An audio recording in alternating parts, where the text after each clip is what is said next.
Gente, eu vou falar sobre o livro de Esther, tá? Um resumo bem resumão mesmo, tá? Para a gente entender o princípio, o porquê do jejum, que o jejum ele traz o sobrenatural, a bênção de Deus para nossa vida, tá? Deus age no sobrenatural. Então, eu vou falar mais ou menos sobre Esther. E então, no primeiro capítulo, a gente começa falando sobre o rei Assúrio, tá? E que ele, ao terceiro ano do seu reinado, e como ele tinha muitas riquezas e tudo, ele decidiu dar um banquete, né, para todos os príncipes e seus servos.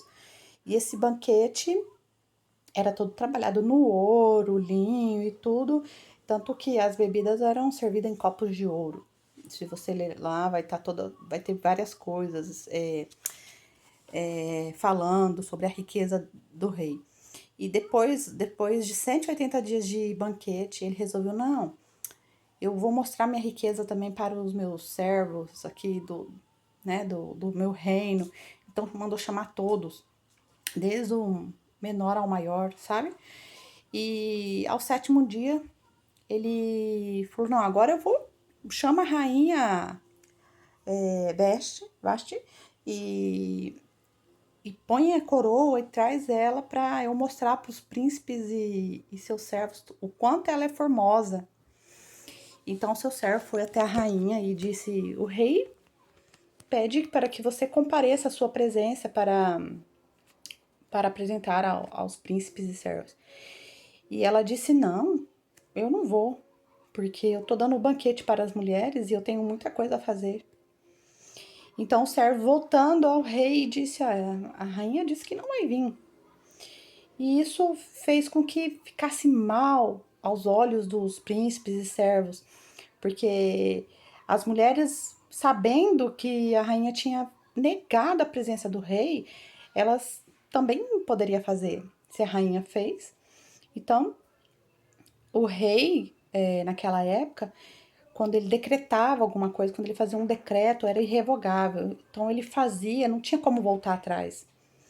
E então, ele foi direcionado para poder fazer um decreto que a rainha não comparecesse mais à sua presença, nunca mais.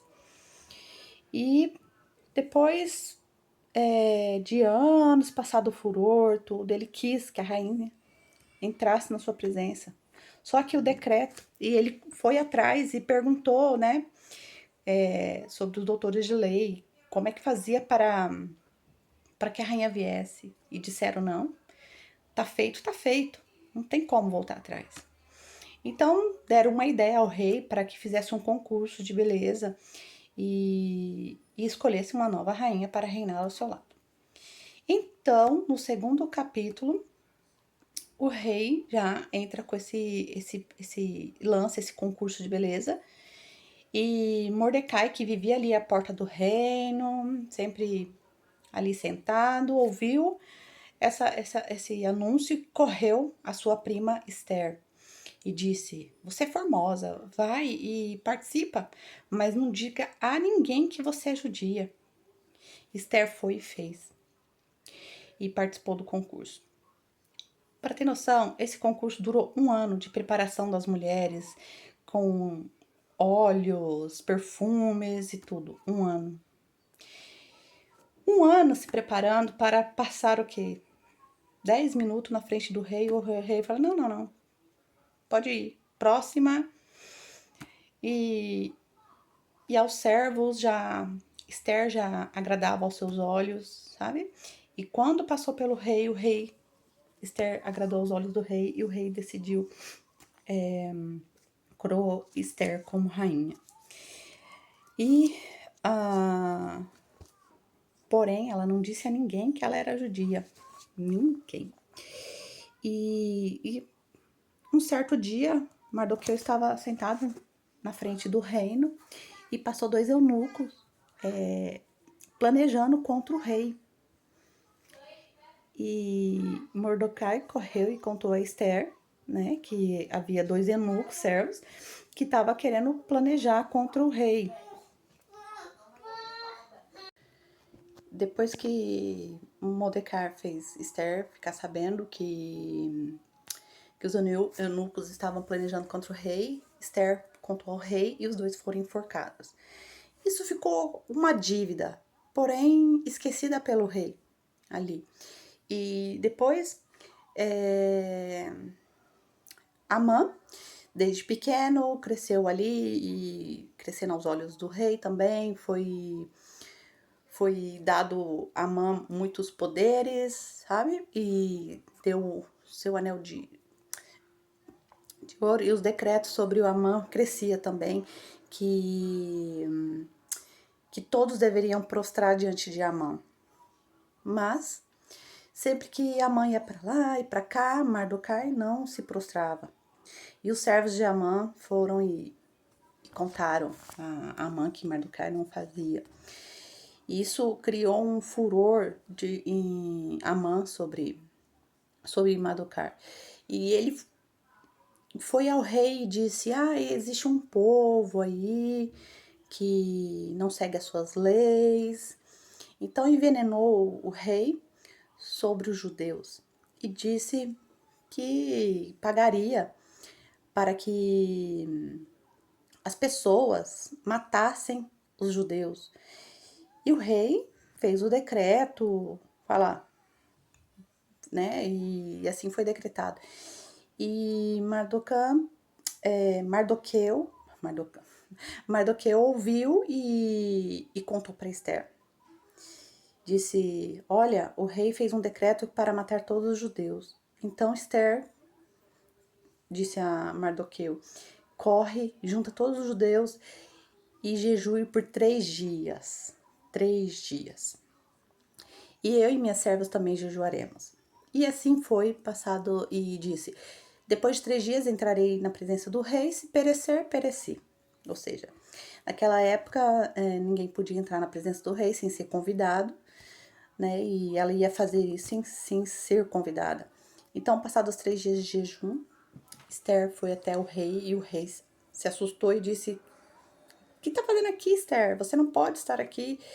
E ele levantou o cedro para que ela pudesse permanecer ali na presença dele. Ele disse: eu quero te oferecer um banquete amanhã e que eu preciso te falar uma coisa, mas amanhã eu te falo. Então o rei, no outro dia, foi ao banquete e ela disse: eu gostaria de oferecer amanhã outro banquete a você e a Amã. Mas o que eu quero te falar, eu não vou falar hoje, eu vou falar amanhã. E assim foi no segundo dia de banquete. E estava o rei e a Amã ali, né, presente. E ela perguntou ao rei, né, o que você faria se alguém quisesse matar o meu povo, matar a minha família? E o rei enfurecido diria: quem quer matar o seu povo, né? Ele foi contra isso, que ele estava indignado. E aí mas antes disso, o rei se lembrou do que o Mardoqueu havia feito, que quando anunciou que os 2 eunucos tramavam contra ele, tudo. E aí antes disso chamou Amã e disse: Amã, se alguém, né, que você devesse um favor assim muito grande, que você e tal, o que você faria por ele? Ele pensou: opa, é comigo mesmo, né? Bem, se eu fosse o rei, eu daria vestes, né, do palácio, coroas, ouros e tudo, porque ele tava pensando que era com ele. E assim ele decretou sobre Mardoqueu. E foi anunciado que era Mardoqueu. E a ira de Amã, né? E Esther, depois no banquete, confessou que ela era judia ao rei e que Amã planejava matar todos os judeus. Então, Esther saiu da presença do rei e o rei disse que mataria e tudo quem planejasse contra os seus servos, né? Sobre a família de Esther. Então, ela saiu, deixou o rei e Amã ali, e Amã saiu correndo atrás da Esther e pedindo, por favor, clemência à rainha. E ele estava sobre ela, deitado, e o rei chegou e disse: não basta tramar contra a família da minha rainha, agora quer possuir. Não, filha, acende. Quer possuir a minha esposa? Então aumentou o furor do rei, né? Então, depois disso, Mardoqueu foi coroado no lugar de Amã, né? E assim, só para dizer que em todo o livro de Esther, em nenhum momento foi dito o nome de Deus. A palavra Deus não aparece. Mas você pode ver que a fé dela moveu o impossível. Que o povo judeu estava decretado para morrer. Mas ela fez o jejum em segredo. Todo o povo dos judeus fizeram o jejum. E o sobrenatural se moveu. Deus ouviu a oração e livrou os judeus mais uma vez. Então, gente, quando eu falei lá no primeiro dia que era para ler Esther e que todos os dias haveria o jejum de 3 horas ao menos que cada um fizesse, é por isso. Porque quando a gente busca a presença de Deus, a gente tem que, sabe, buscar o sobrenatural de Deus. O jejum, ele faz essa transição do sobrenatural, sabe? Porque você amortece a sua carne para agir no espírito, para o espírito vir e trabalhar em você.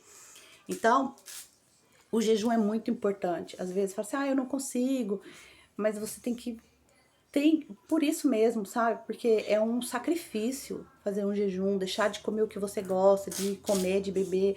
Isso aí, você tem que decretar o que você vai fazer, apresentar diante de Deus, estar em oração, sabe? E eu quero dizer, se vocês que estão aí buscando o sobrenatural de Deus, algo considerado para nós impossível, lembre-se que Deus é Deus do impossível.